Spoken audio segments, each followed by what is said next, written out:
Okay, here's an update video. On my line, after I made that video, I went inside and sat down for a minute and heated up some coffee. Actually made a little bit more. Sat there and calmed down, started to think, got my brain in the first gear. I called the guy at Wholesale Auto Parts. Small little one parts store operation in New Carlisle, Ohio. Wonderful guy, owns the place, and he actually knows more than a lot of guys at these corporate parts stores. He said to me he could not tell over the phone what I was going to need, so he said get the line off, bring it to him, and he'd help me out. So he said, bring the old sending unit, because he knew I just put a fuel pump in there, and I told him it was from the fuel pump to the fuel filter.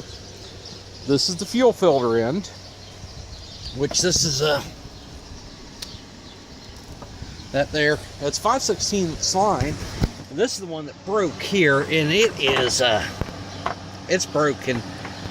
You look at that discoloration there. I'd say it might have been leaking for a while, and I may not have noticed. But anyways, it is broke through there. I had to take pliers and fight this thing for about 2 hours. Two of the tabs in this thing are also messed up. It's kind of hard to see, but it is. And if you see under the porch, I got stuff under my porch. I got car parts, I got wheels and tires, I got totes and stuff. Anywho, back to the story at hand. So I took tubing cutter and I cut the hose barb off the sending unit. Turns out this is 3/8. But the line, when you mic it, it's 5/16 on the outside. So that goes from 3/8 to 5/16. This here, quick disconnect, the plastic one here, which will go on there and they'll lock in. This here type, you can do these with your fingers unless they are seized up or stuck or broken. And this is a barbed connector. This is plastic fuel line. Now, normally he sells this in 10-foot sections, but he had a package that was opened already, and he cut me some off. Then this is made to repair. It says nylon and steel connector assortment, 1/4 inch, 5/16, 3/8. And this was actually cheaper in this assortment than him selling me a single piece out of his repair kit. This came out of his Dorman steel line repair kit, or the nylon repair kit. One of the two. He had two different kits there. And he's not familiar with how to use the tool, which I can't blame the guy. I've never used it. He offered to let me use his tool, but I'd have to pay for my mistakes. And the other method is you're supposed to take the line, get a pan of water boiling, take it off the burner, let it start to cool down, wait for the bubbles to disappear. So the water's cooled off from the boil point.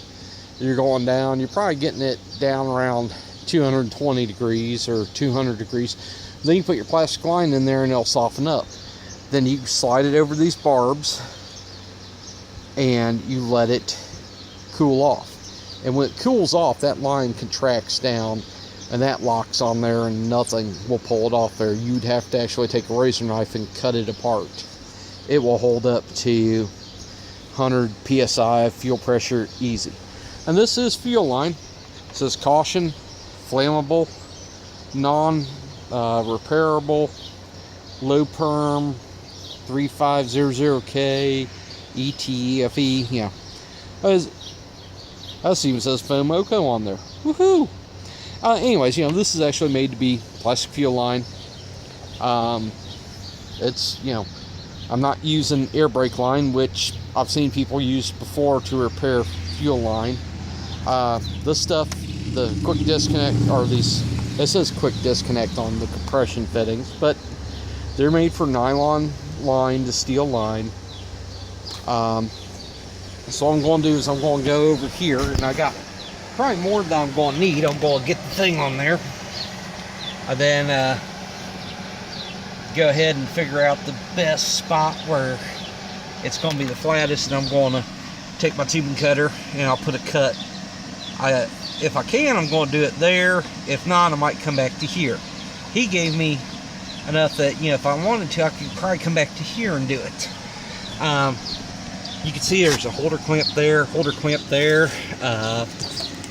another one here, another one here, there's one here, and then there's one back here where this is.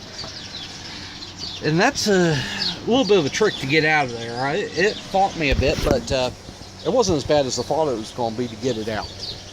And once you know that the repair parts are available, like I said, the Ford dealership, I called them up, Bo Townsend, spoke to the parts guy. He looked it up. This line's available, but he was surprised when it said $166. But yeah, the whole line, and yes, there's another flex section there under the plastic, but I looked at the ends and it looks nice. And the fuel filter, it just needed to be lubricated, played with, lubricated, played with, lubricated, played with. Had not been out since '96. The fuel pump, on the other hand, there had been water and slush and salt getting to it more than at the fuel filter connection. So that one there, I don't know, maybe it was disconnected before and forced or something, because it shouldn't have been that hard to get it off. It's deformed inside, so who knows what happened during previous services. This truck come from New Jersey. Before that came from Connecticut. My brother had it before me. His brother-in-law had it before him, and I think he knew the guy that had it first. But before I had it, the people that were servicing this, I don't believe they had any business owning tools that repaired automobiles or homes. Alright, that's it for now. Later.